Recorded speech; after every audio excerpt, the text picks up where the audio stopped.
Good evening. Happy Tuesday. Hope we're all doing well today. Let's get started, shall we?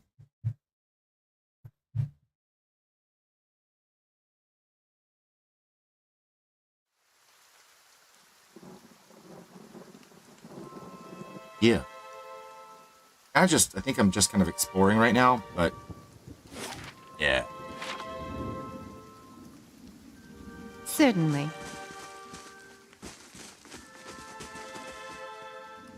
I'll see what I can find. Thanks, Matt Mercer. So it's interesting.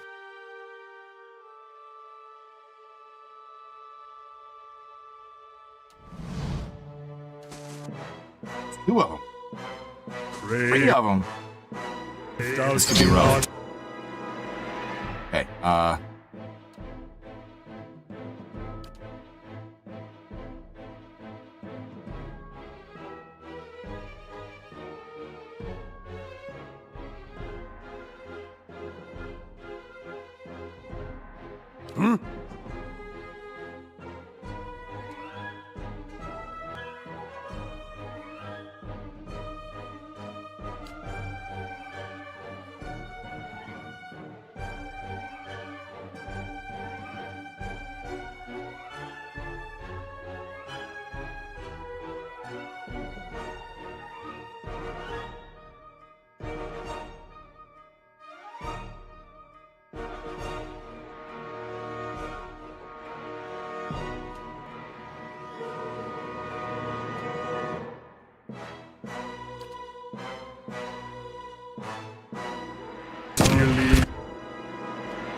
I need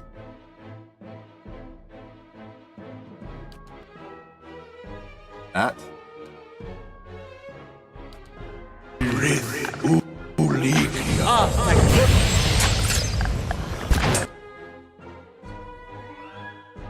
Within rock. What? What?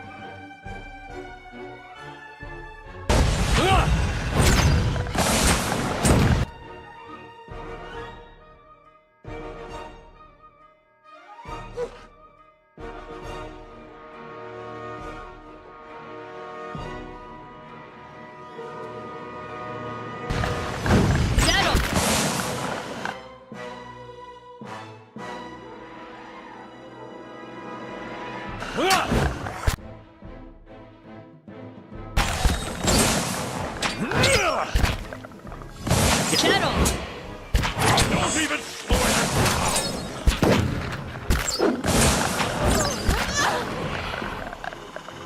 Okay. Certainly. Hello? Hello? Oh.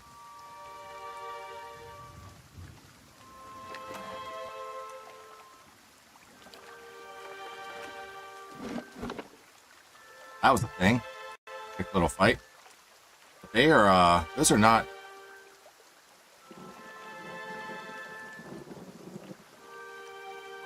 ...62 experience. Got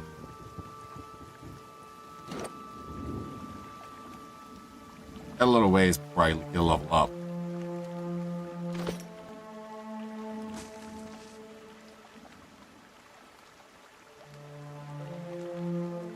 Location discovered.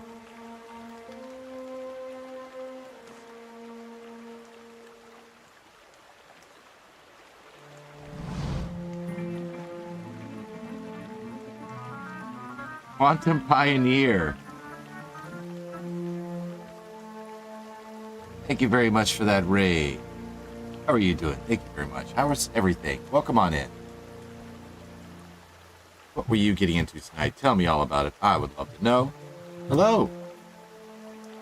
Awesome Sea of Thieves. Excellent. Wonderful game. Well, welcome. Thank you for bringing your lovely people over here. Those of you who've been here, I am Greeny. Call this the Gamma Forest. And, yeah. How was your stream? Tell me all about it. I'd love to know. I'm doing a bit of Pillars of Eternity. It is a first playthrough, but the goal is to go through this game as well as the second game in anticipation for Obsidian Entertainment's next game in the same world, Avowed. I'm getting a little stoked for it, and so here we are. But welcome on into the campground. I hope y'all enjoy it.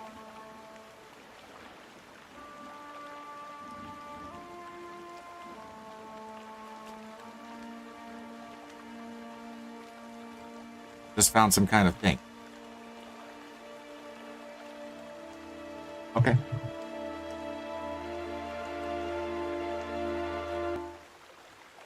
Anybody making some money then once he got off the side to play some PvP? Overall, it was good. Excellent. Glad to hear that. I have not played a whole lot of Sea of Thieves, but I played a little bit of it, and I enjoyed it. And I've got a lot of other friends here on Twitch as well as elsewhere that like playing that a lot too. So it's always been a lot of fun to at least either play it or watch and all that. Rob, lovely name. Awesome way. Thanks for being here.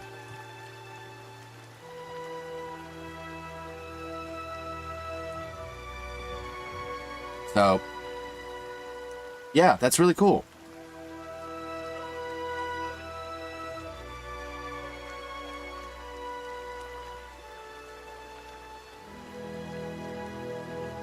Yeah, those of you who've not been here, I do a lot of story-based games, a lot of RPGs, and talk a lot about sci-fi, fantasy, as well as my time in the restaurant industry because I am a chef. Once in a while I'll do a cooking stream. It's been a little while, but I need to get that set up and start doing some more of them. But yeah, beyond that, welcome. Let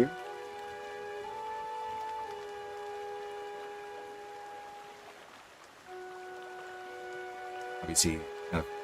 I can see something. Well, sword right there. Beer bag, not a problem. I was exploring around and I found this thing on the ground, so I'm not sure what's going on here.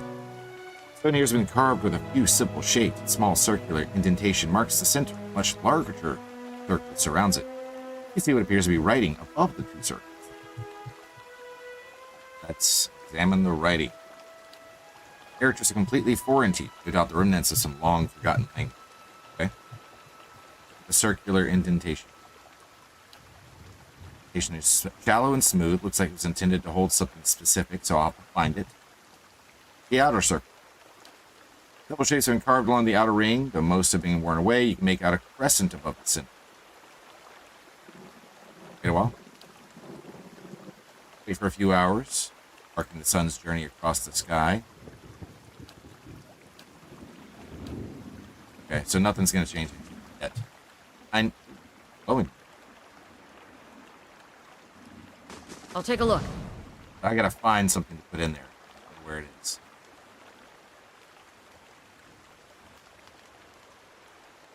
Yeah, let's see. My character, here's Greeny Trini. Playing as a druid. As a dupe. Be horny. We got two Matt Mercers, because, as y'all don't know, or Critical Role, of course, the voice actors that are involved in that are actually involved in this game as well. Matt Mercer, who is the DM, is the voice actor for Adair, as well as the voice actor for this guy right here, Alof. So I have double Matt Mercer. It's kind of crazy. And we got some other characters. I don't know who they are. So. Oh?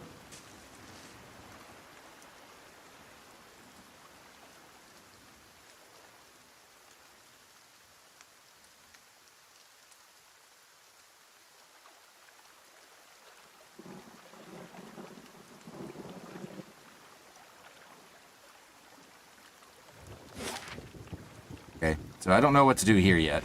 That's okay. There's still, it seems like there's something I have not found.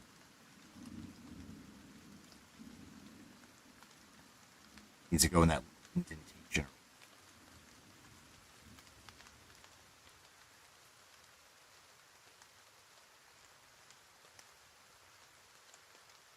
Something there.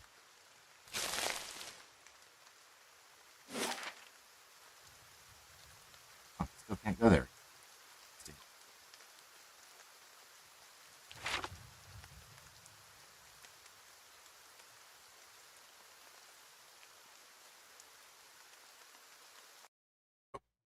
Lions.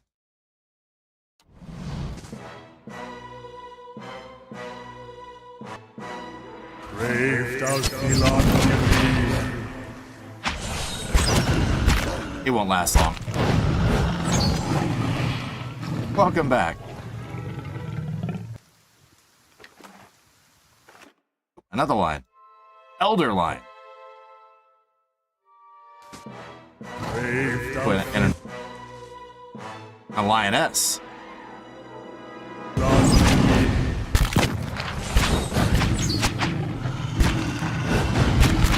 Dead on! Oh no. Fox got hurt.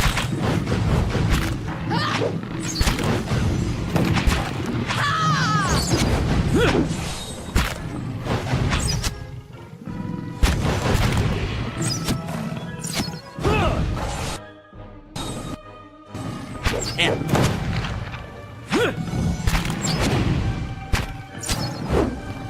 Dead on!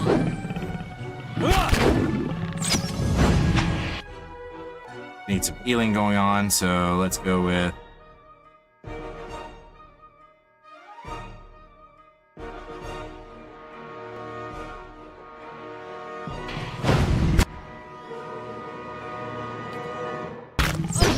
Not quite.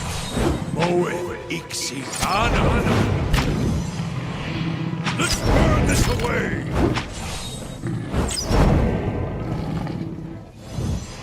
Yay.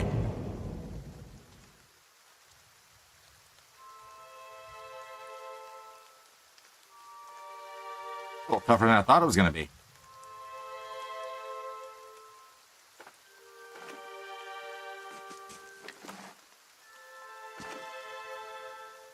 To whispers and shadows.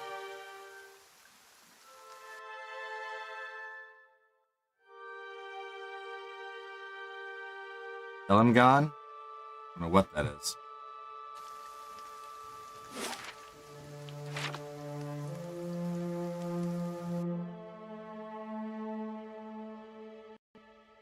Okay. Let's see what we got.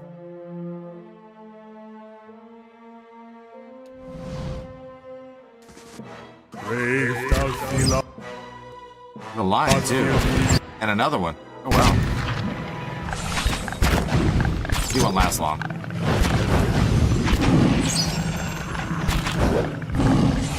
Dead on! Let's see if we can,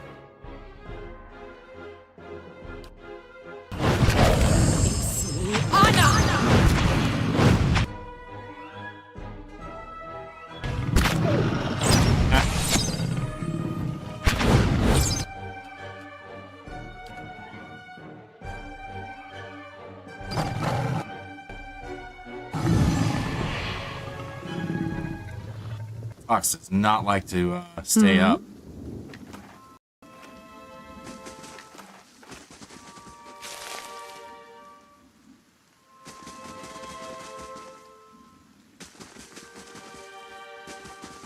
Light, flame, and sound.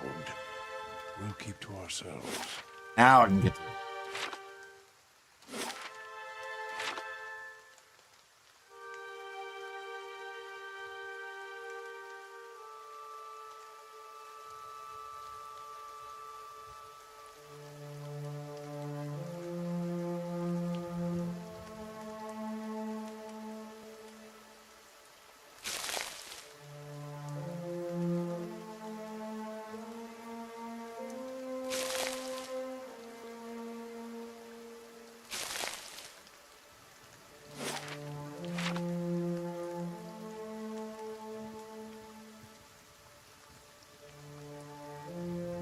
All right.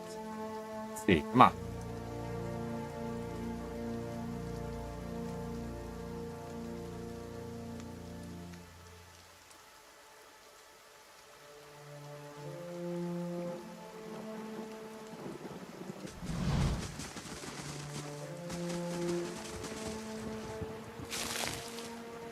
There's an arrow.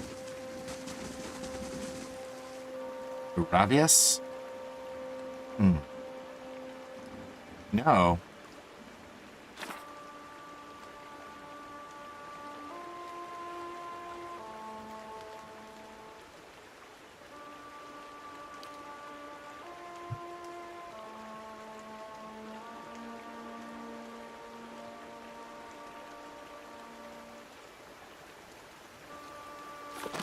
I don't know what this is about.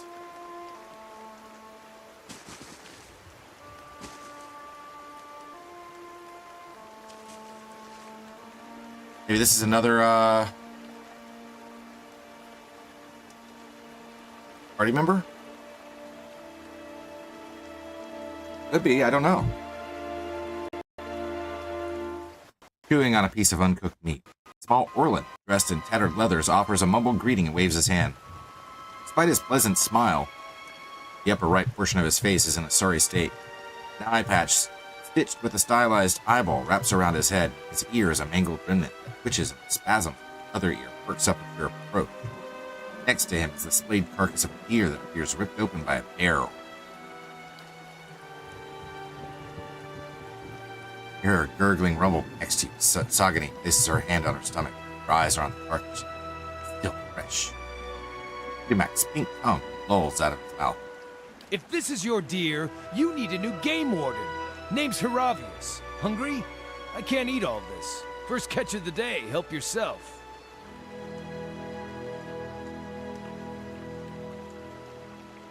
What killed that deer? One ornery Stelgar. Though looking at the deer's insides, it had a malformed but delicious heart, and would have been dead within the year regardless. Gallowayne chose a fitting end for this fight. Pardon me. I shouldn't pray with my mouth full. What brings you here? Other than the delicious venison, new trees to document, new animals to sketch, new sights to be seen. I've learned as much as I he's can another from the druid. druids of my circle. I'd rather wander and learn than take root and stagnate. So if you're traveling to Deerwood and need another set of hands, I'd welcome the safety of a group. Go on. I'm trained by the celebrants of Hawk and Ivy of the Fisher Crane tribe. I know more than my share of nature magic, and, well, I don't shy away from a good fight. I have business with the druids that live near Twin Elms. So long as we find ourselves there eventually, I'm happy to follow along. All right. You're welcome to join us.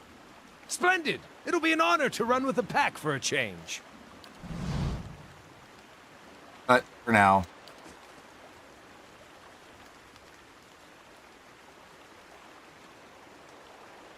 you can go and hang out at our house. Certainly.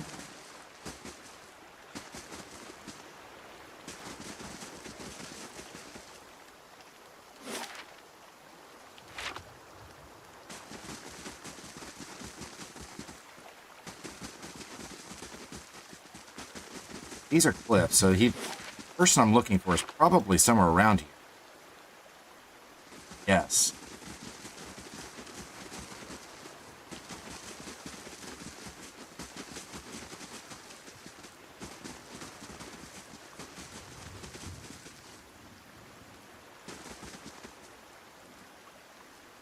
Nothing. Maybe the guy I'm looking for is up here? Maybe?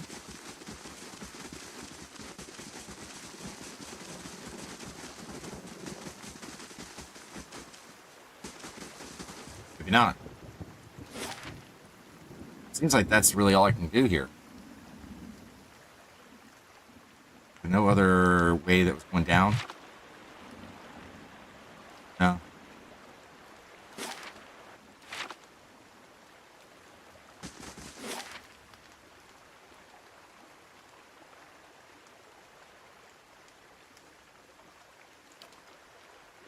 Go back here.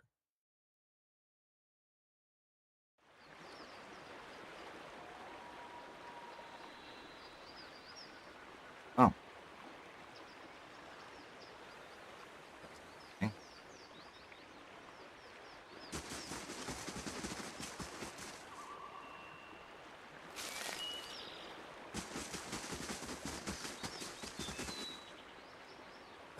Brond Iriamelus Radok Bridgeman. Oh, wow.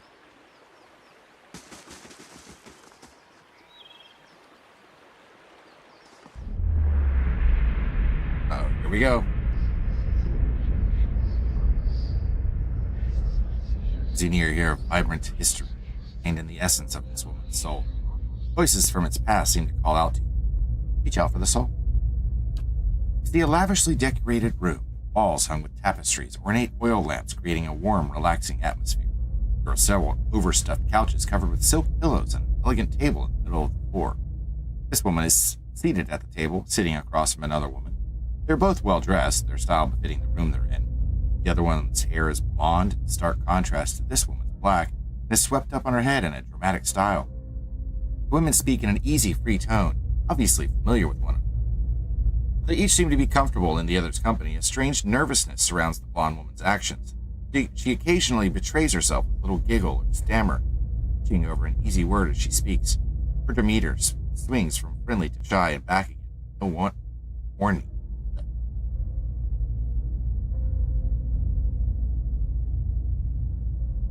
This woman leans back a little in her chair, stretching lightly. She finishes her stretch. She gently lays her hand next to the other woman's hand, letting their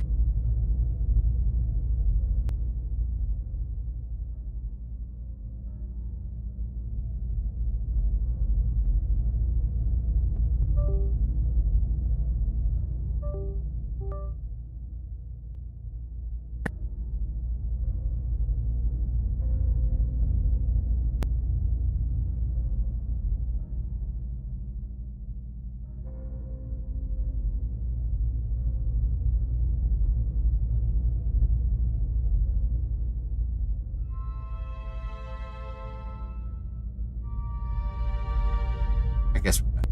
Yep. Okay. This woman smiles and moves her hand further of the other, holding it. She then stands, moving around the table towards the blonde woman, whose face shows conflicting emotions of terror and lust.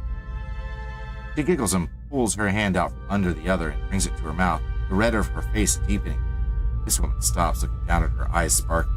She reaches out and pulls something from the blonde's hair, letting it fall around her shoulders. Then she leans over, brushing her lips lightly over the blonde woman's cheek, resting her mouth here.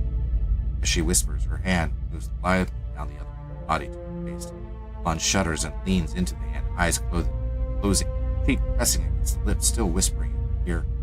This woman's hand deftly removes a small band from the other woman's belt and secretes it under her own clothing, small on her back.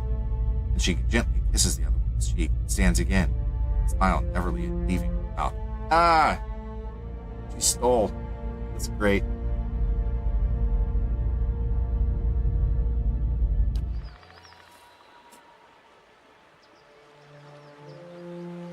Alright, let's see what Kradock, whatever. Ridgeman.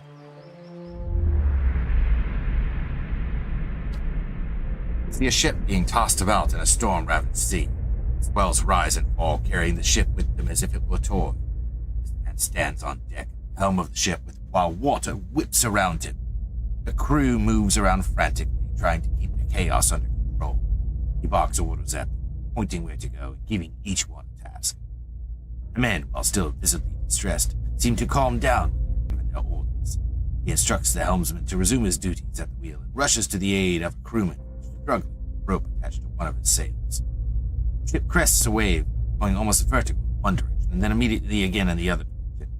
Several of the crew are thrown, sliding across the deck as the ship is rocked. After the swell passes and the ship returns to a relatively normal orientation, man quickly scans the deck, counting silently. No one has been lost this time. He looks in the direction they're heading, seeing no reprieve from the storm in sight. His jaw squared and his upper lip stiffened. He returns to the helm and takes the wheel again.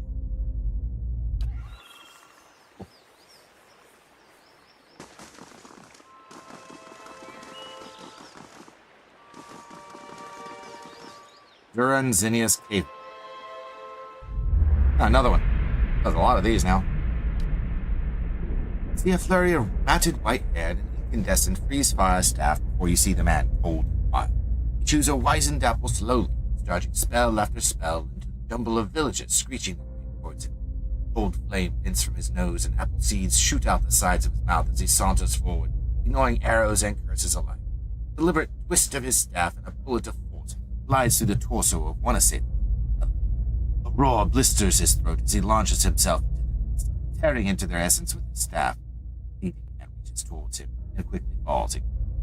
Silence takes hold as the tattered man gathers his prize, a basket of fresh pears. He hums as he eats. Yep.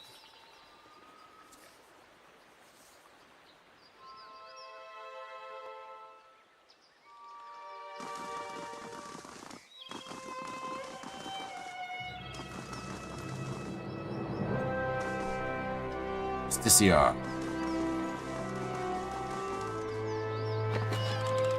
I'll take some fruit. Veggies. He's actually got a name. Justiciar Forgan. How do you do? Can I do for you? Tell me about Defiance Bay. Sorry, but I don't have time right now. But it sounds like that Dozens crackpot Rowan is stirring up trouble again. He'd be all too happy to give you a rundown of the city, liberally flavored with Dozens propaganda, of course. I'm looking for the Temple of Whitaker. Sure, why you'd want to go there? Then first fires if you really want to go see it. You seem to be on edge. What's wrong? Thousands of them, to truth be told. We got refugees coming in from all parts under some misguided notion that things are actually better here. Legacy somehow passed us over. Who show up with no prospects and little money and just end up making a worse mess of things. No offense.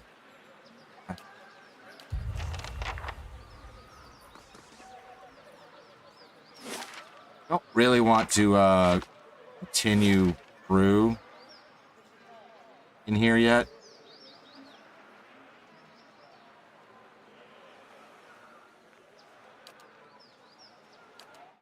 Go back to our home. It's very nice.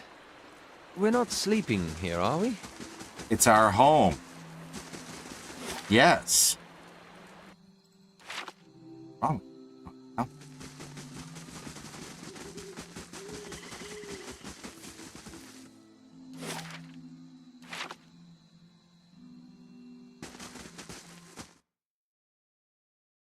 Could continue back into the endless path some more.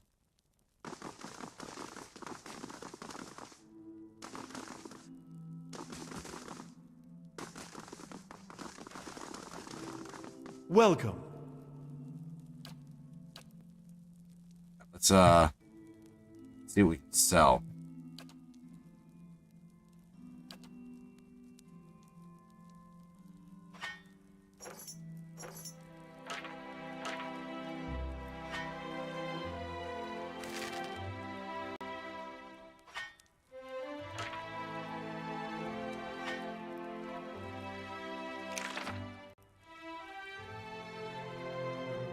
I don't want to hold off on that one, just sure.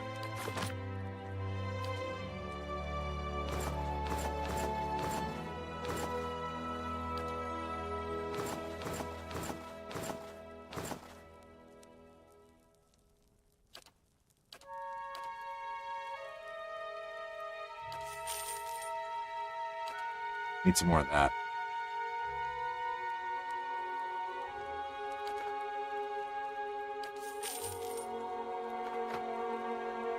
Okay.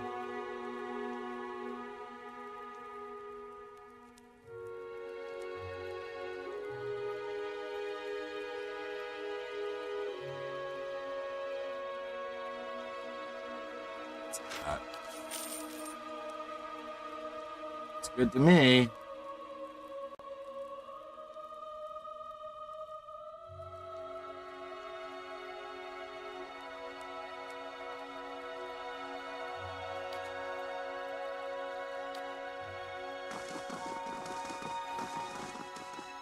What can I add?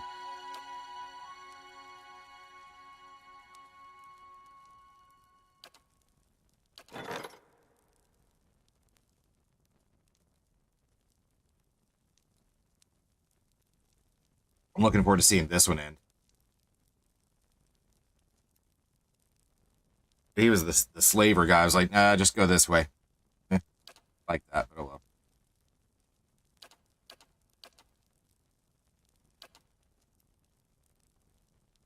else can we do? South Curtain Wall.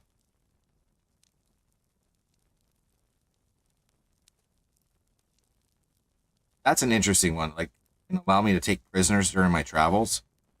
I don't know how that works, but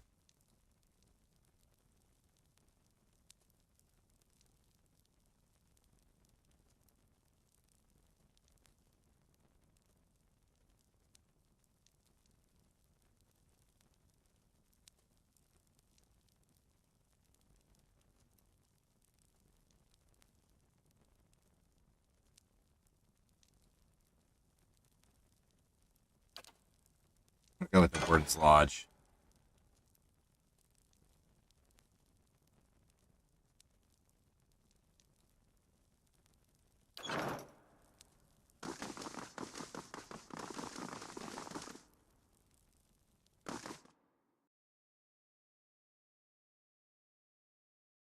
I'm gonna guess that It's this one over here very might be the nice. Warden's Lodge. I don't know. We're not... He's tired.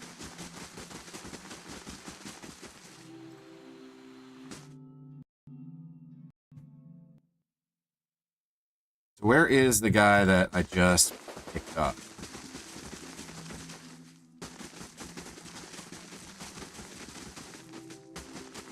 I'd assume he'd be in somewhere.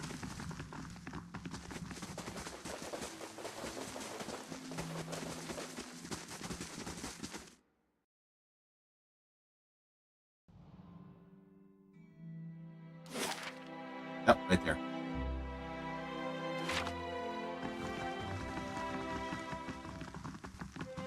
As a peripatetic loner, I'm not privy to the latest news, but the Hollowborn Children is a tale that has reached even my reclusive ears.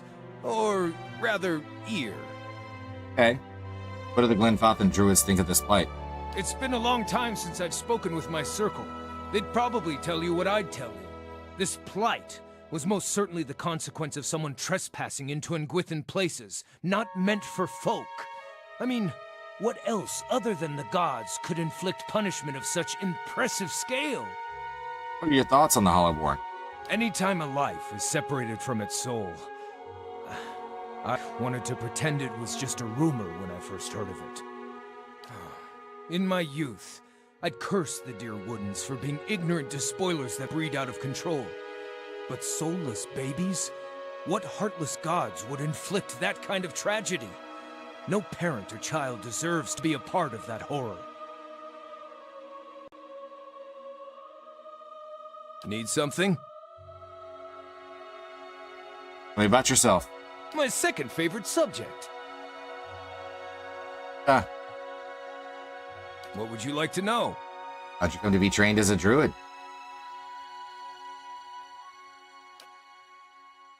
It wasn't entirely by choice, not at the start at least. My ambition was to be a hunter, merely arrived by a different trail. As a child, an Enumfath came to visit, an honored guest as occasion for a grand chase, but I was left out, instructed instead to be cupbearer to the old wise one while the rest were on hunt. I'm sure you can guess what happens. Rise Enumfath gives dumb child a shred of attention. We ended up talking until the hunters returned.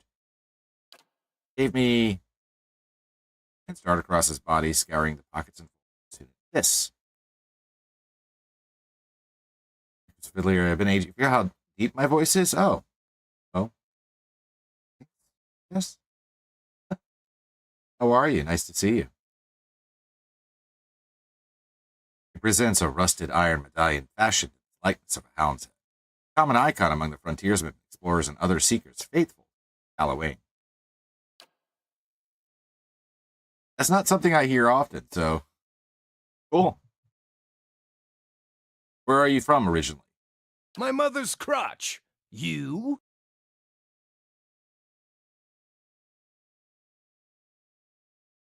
This game.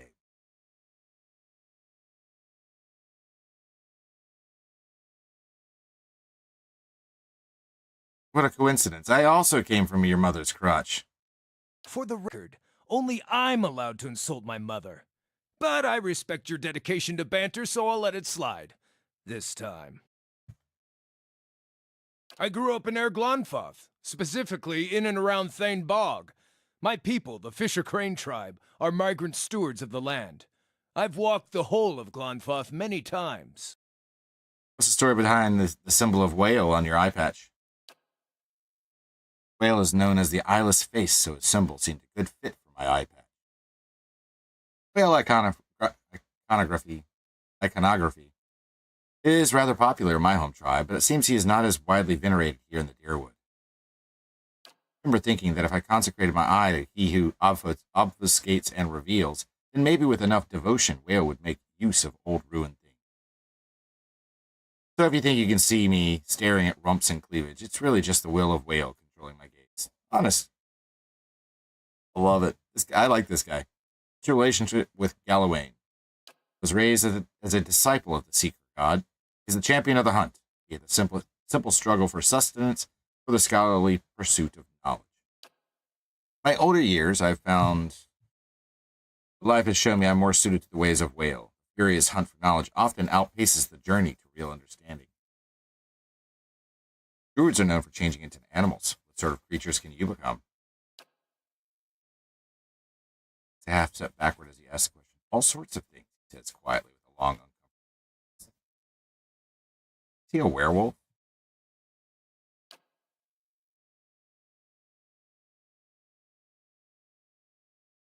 Perception 12. It's an unusually terse response from you. If you hold him back. It's a long story, and I haven't really told it before to an outsider, so bear with me. I struggled with spirit shifting, the final rite of passage in my druidic training. I prayed to Galawain for insight and, in the style of seekers of old, went to the forest, alone, to ask for guidance. Then I got my answer, an answer at least, in the form of a vibrantly colored Stelgar that pounced from the underbrush and made a salient demonstration of its capacity to eat things 1/15th its size. You're alive today, so how did you fend off the beast? Fend it off. I ripped off its arm and sent it running. As the beast was lopping off bits of my handsomeness, I remember trying to fight back, swinging with arms too short to reach. I felt I had the energy for one last swipe at the beast's nose, and when I lashed out with a punch, my arm felt twice as massive, and my fingers sprouted talons. In a rush of power, I shifted into a mirror of my assailant. Apparently, he couldn't pick on someone his own size. But at battle's end, his severed arm was in my maw. The beast limped away in defeat. Read an impressive tale. Thought learning the spirit shift would win me some respect. Maybe trap myself in a deer and lass with a lust for little men. Alas, I might have been better off staying a novice. When I wandered back to my village, they saw my wounds and asked what happened. I showed them. The name they called my form was the Autumn Stelgar. They were not impressed. Whatever it is. From my circle. I believe the Autumn Stelgar to be a heinous abomination. It is said that if it eats you, your soul is invariably lost. As this was my first and most intuitive form, they deemed me a carrier. Even though I never so much as threatened my kin, I was ruled unfit to cast out. I don't know what message Galawain was trying to send. The only lesson I learned was that the Seeker God will punish you for seeking. You didn't choose your spirit shifting. Were you at least recognized as a proper druid? No, but I know I passed an initiation rite 5 times more perilous than any of those kin betrayers that insisted I was a failure. You didn't choose your spirit shifting form. No, it chose me, or so I imagine. I always assumed I would shift into a stoat. It seems more true to my nature. As the obscured teachers, when the answer is inscrutable, one must be content to ponder the question. Like a soul cannibal. No, at least I think not. Never actually sat down and eaten an entire person to find out. I'm not that curious to find out. Can you learn to spirit shift into something less terrifying?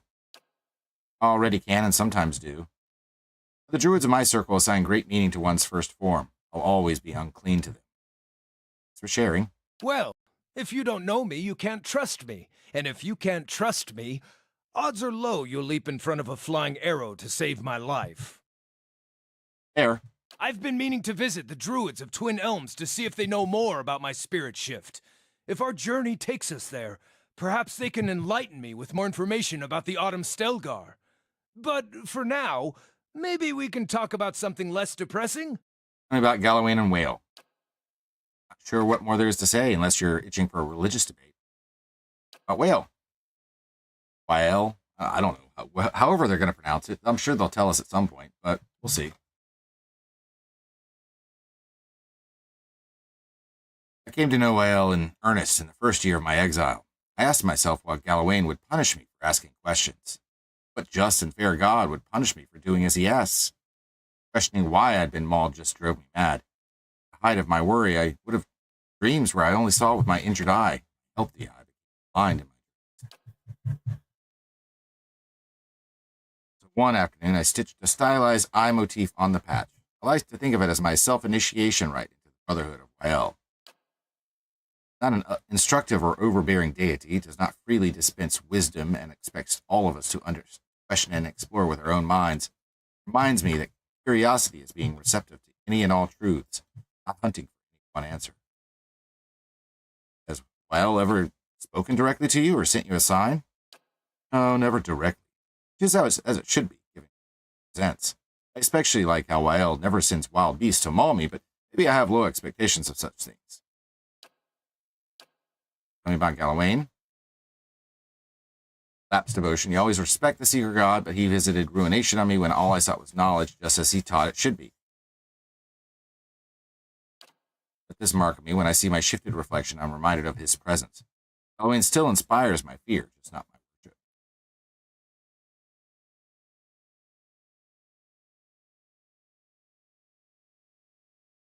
Fairness to Galawain, you did learn to spirit shift after the attack. Not thankful for that. Thankful. Thankful for being marked as a pariah. There's a chunk of red and orange off the side of his head with a growl. You see tiny buds of new hairs begin to regrow almost instantly. I respect what you're trying to say. Yes, Galawain gave me my form, and I certainly wasn't learning it on my own. Yes, he tries to make eye contact, but his gaze falls to the ground. Oops, shit.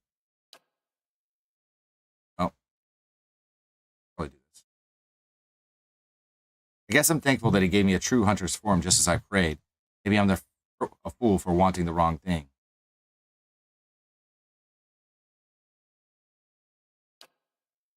About Erglanfath. Verdant land of history, culture, and natural beauty. And we already have enough unwanted trespassers, so I recommend you never visit. Huh. You miss it? Used to. It's home. I'll go back eventually, but... You had a seed. See this? I know, just a seed, but I've never seen this type before, and I'm itching to find out what grows from it. Every day I see something new out here. I'll return home eventually. For now, my curiosity exceeds my nostalgia sevenfold. Not a bad way to look at it. Why should I avoid Erglanfath? There are no cities to visit, no centers of commerce to explore. It would seem most visitors come to our lands to pillage the Ingwithan ruins. Ancient Ingwithans gave the forest to our ancestors, and in return, we watch their ruins and see to it that they remain untouched. Before you ask, no, we don't have a secret passphrase or hand gesture. Nobody enters the ruins, not even the guardians and watchers. What can you tell me of your tribe? Fisher Crane tribe. Most of our people live far to the south, east, in and around the Thane Bog. The tribe is not one of great renown, but they protect their lands in accordance with the sacred oath of old. As much as it pains me to say it, I wouldn't want any other tribe's name attached to my own. Grew up in a bog? Only briefly. Let me show you something. Don't commit any of it to memory, but showed me his forearms. Soft brown fur of his arms is lined with faint stains of henna and scar tissue.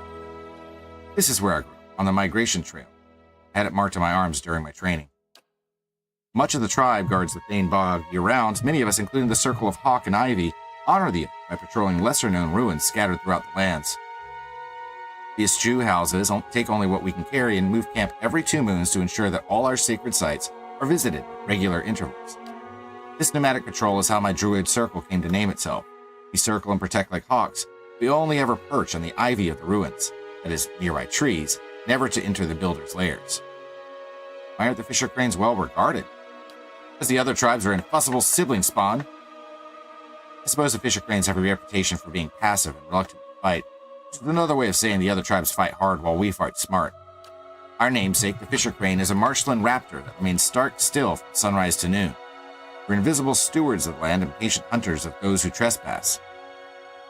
The three-tusked Stilgar tribe see our methods as soft and unbecoming, but I hear the same word for cousin as they do for whore in their dialect. Just an observation. That is amazing. Wow. Did you join a different tribe? There are tribes that would take twice split arrows adopt outcasts like myself. Their ways are not my own. Some of them even live under roofs. Obtuse. And yet he's staying in my house. I long for home. Not just any home, but Wael has made my wandering fruitful, and I accept that it may not be until my soul passes that I rejoin the fisher crane. Other question? Aren't most Orlands and Erglanfath wild? Wild? Yes, I suppose all of us were a bit wild as my tribe was migratory and we didn't live in permanent houses. Oh, missed him off. But I understand what you're trying to ask. Yes, a slight plurality of Glonfath and Orlands have forest plumage. Growing up with meadow plumage, the huntmaster of my tribe only chose apprentices from the forested kin, or rather, wild Orlands, as they're called amongst slave-owning bigots, as well as bigots too broke to own slaves. I was not trying to piss him off. I grew up in Glonfath, specifically in and around Thane Bog. My people, the Fisher Crane tribe, are migrant stewards of the land. I've walked the whole of Glonfath many times. Let's discuss our party members. I want to see. There we go. What do the Glenfathan think of the Deerwood and its people? Foreign looters obsessed with wealth and wine. May their bowels be obstructed with pus-weeping nodules, every one of them. Not that you're asking a neutral party. When I was an insufferable child, and I usually was, my parents told me Deerwoodens would enslave me in this life and the next if I didn't behave. But I'm in their lands now, and I will, in the interest of academic fairness, admit that I've met several decent, mostly non-rabid Deerwoodens. My suspicion about them all being drunkards has proved entirely accurate. I wonder what great wonders they'd accomplish if they all sobered up. I grew up in Glonfath, specifically.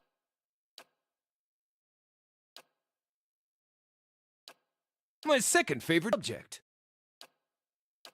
Let's discuss our party members. Curious about your compatriots? Whom in particular? What do you think of Adair? He's nasty, brutish, and tall. So two-thirds like me, I suppose. The circumference of his neck exceeds the circumference of my torso at its thickest point. They sure do breed them big and dumb in the Deerwood, don't they? Wow. Wow. No, I'm being a brat. Truthfully, I think the guy's a lot more gentle than he pretends. He's certainly got a big heart for animals, at least, which is rather telling of who he is under that soldier exterior. Think of Ayla.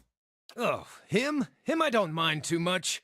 Though I could pitch a tent with the pole wedged up his anus. I could smell something funny on him. 2 cents? Not quite.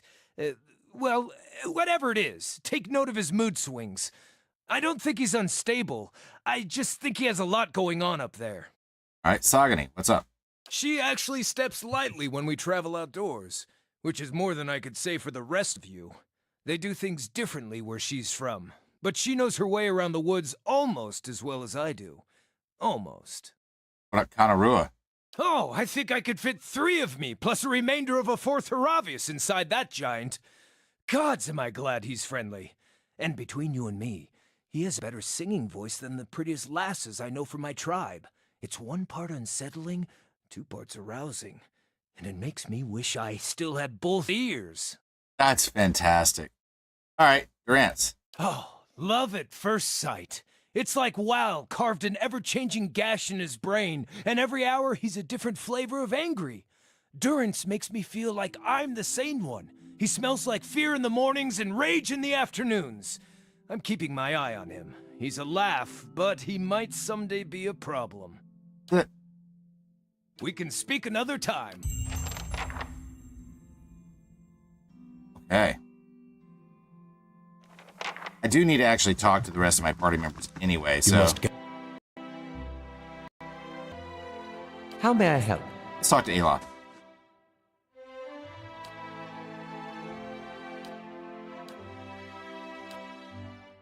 Okay, nothing. How about It's good to be on the road again.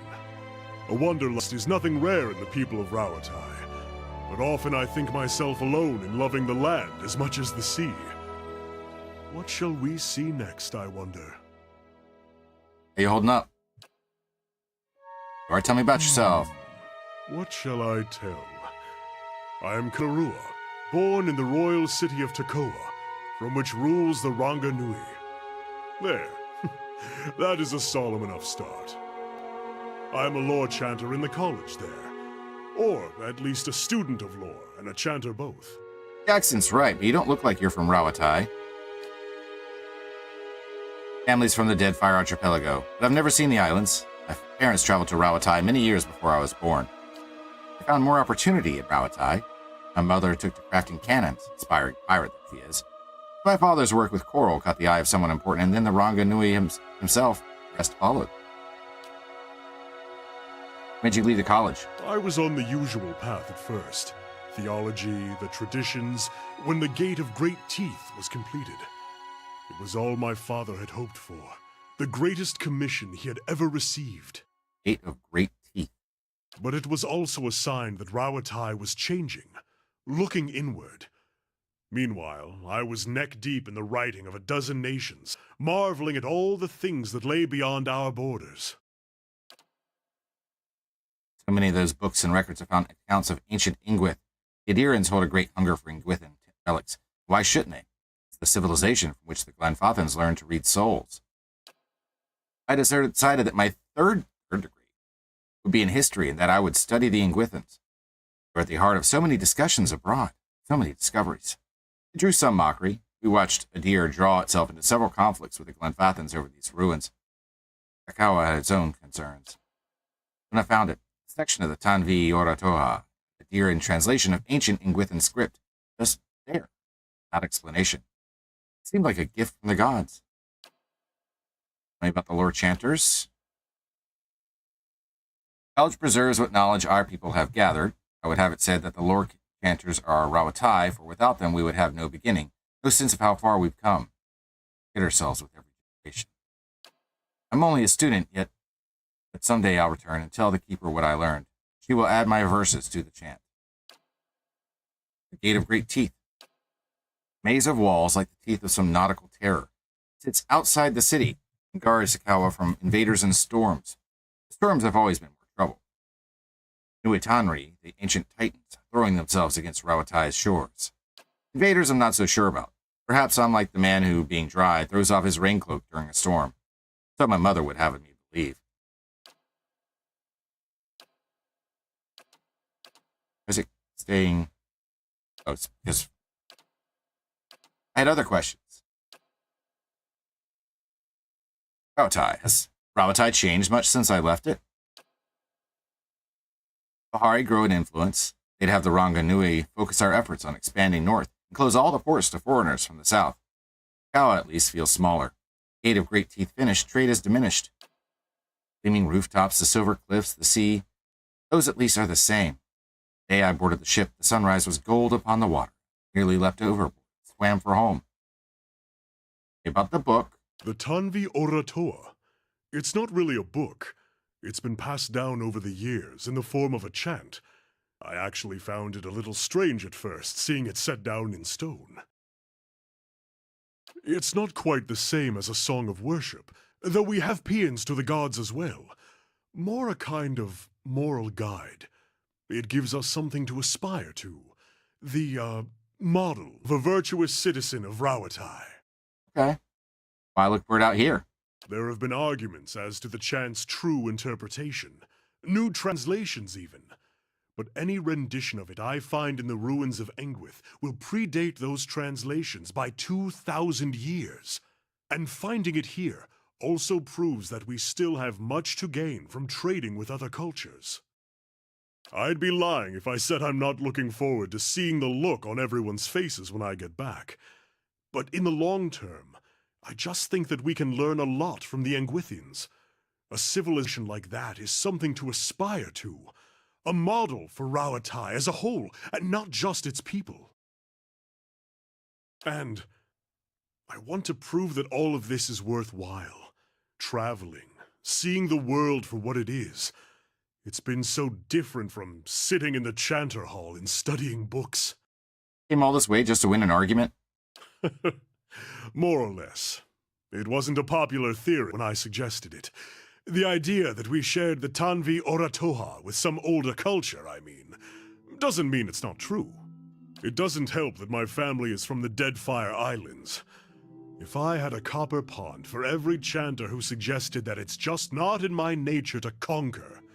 My siblings, my parents, they make up for it. They build walls and cannons and ships. I've tried to explain. It isn't that I think that things aren't necessary, but if Rauatai closes itself off from trade, turns on its own people over tradition, we will fall behind, and then we'll be the ones getting conquered. I think my father tries to understand at least. Won't it have crumbled away by now? Much of Ingwith's writing is lost to us, but an engraving would survive. I found several tablets at the site in Exomato. The scholar Gabranos, in particular, seems to have been fond of writing on the walls. I may have to ask you to help me carry it, if it's a large stone. Described as virtuous citizen. Dutiful, learned, honest. The sticking point is loyal. Loyal to the people of Rauatai above all others. Fearless in their defense, and bold in aspiration.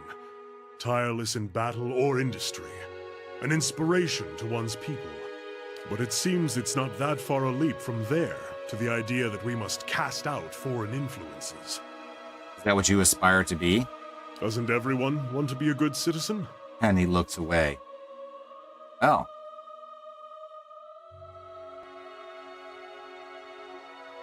I think the Ingwithans were the true authors. I don't know that the distinction is necessarily important. Rauatai has a long history, and our people have come from many different places. It matters less who wrote it than that I have found pieces of the verses all around the world. Wherever it came from, it will be Rauatai that decides what becomes of it. All the races and peoples of our kingdom coming together to create a great empire. You see, then, that I am loyal in my way. You're being hunted by the Leaden Key? So it seems. It's all rather absurd. What harm could I possibly do them by finding this text? Perhaps they don't like Rauatai? Let it all begin. Ran into them in Adir. Rather, they sought me out. In Adir, there were many people who had observed the Ingwithan ruins in the Deerwood, and I spent some time conferring with experts. In the libraries, I found accounts of sites in Ixamatil. It was there I traveled next. Just before that, I found myself approached by a woman in dark robes who bade me abandon my studies for my own safety. I ignored her, of course, but began to have the sense after that of being followed. And after that, well, one ambush on the road I could call misfortune. Three? Who are these people?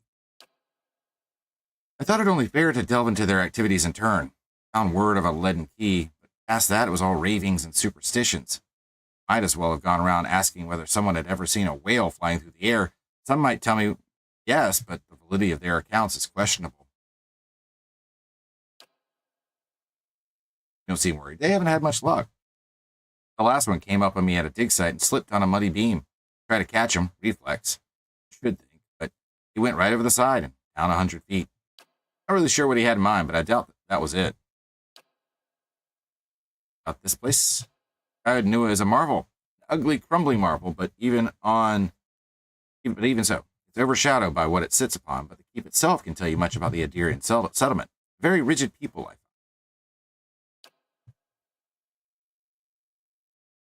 Yes. All right, well, we are going to go down and do some more exploring.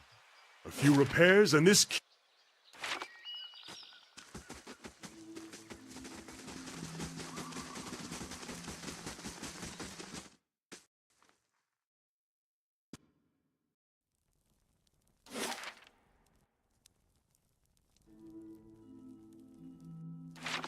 Curious about something.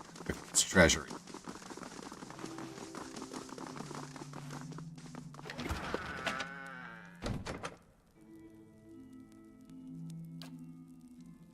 Huh.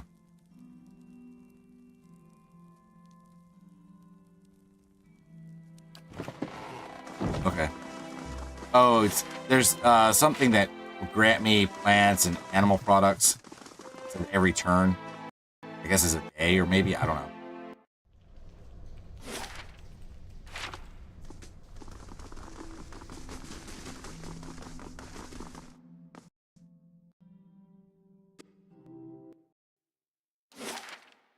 Okay, here.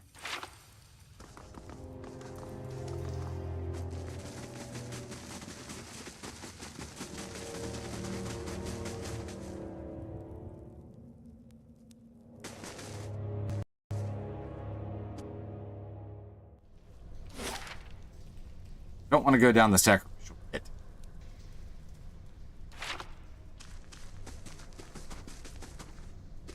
Wait. A lot of stuff that I've been missing.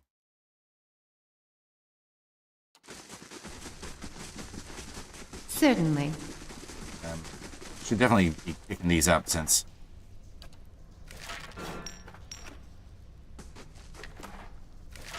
I can sell them.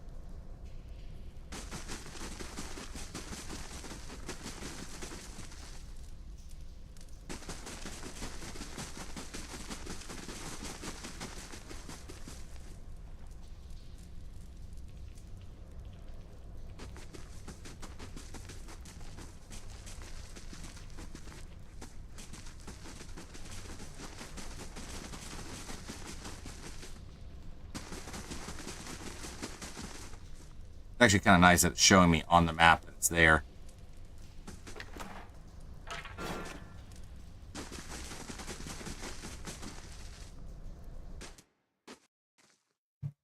Don't think I really did much on this level.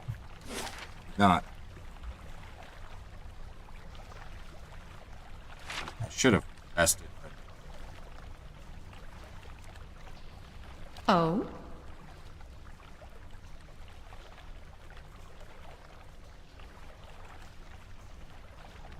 How may I help? be all right. Yes. All right. I'm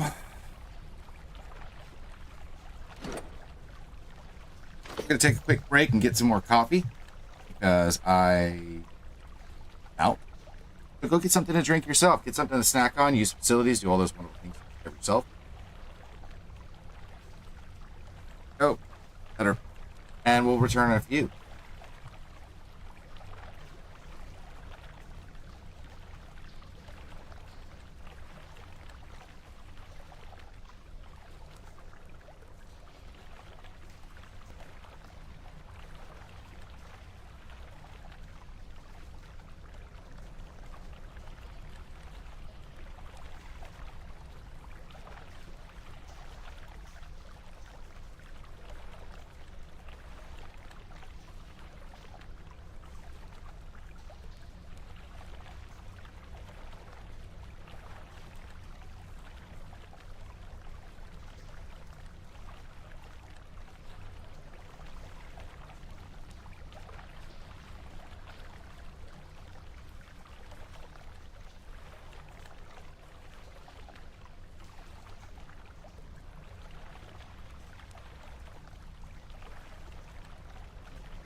Waiting. The longest part of any hunt.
Okie dokie. I have returned.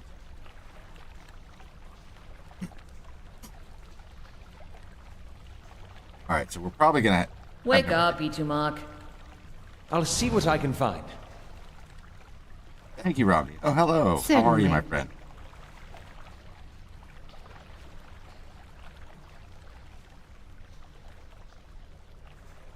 We got some more Kickstarter stuff here, I think.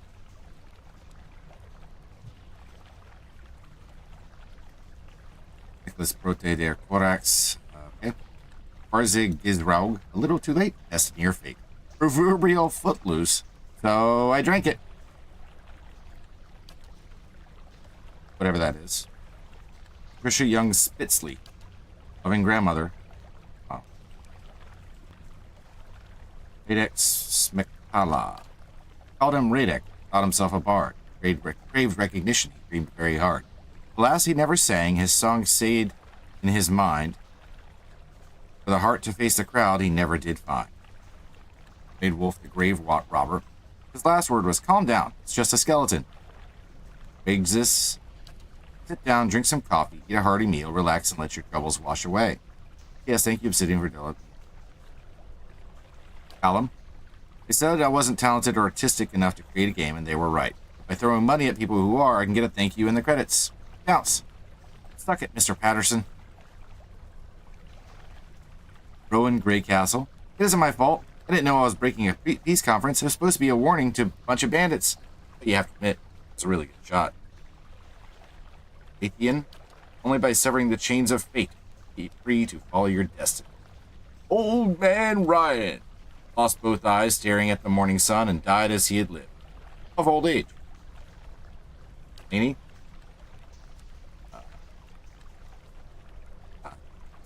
Sad, but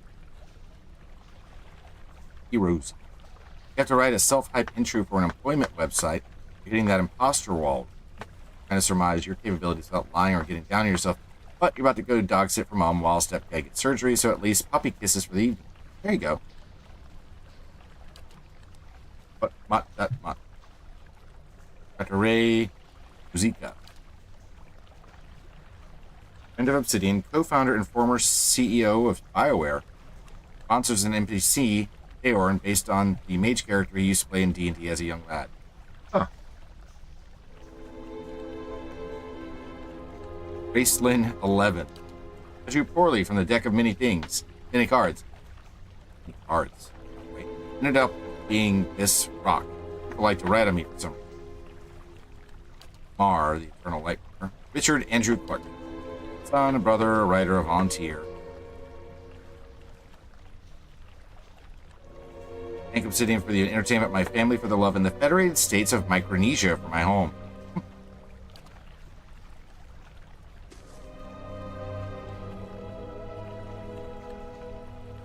Worn away by time, many of these alcoves are engraved with year and surnames. Okay, so we're still in the starting. Some of the stuff was probably here, but then they were using it, I guess. I don't know.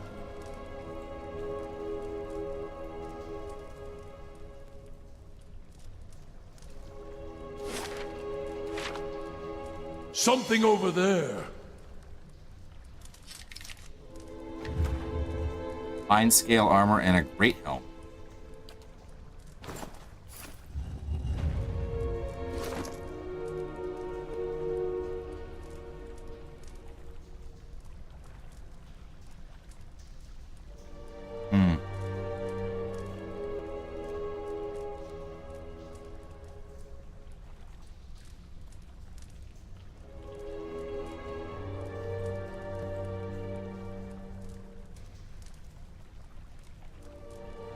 So that probably actually be better for me, but I need to add ink to it.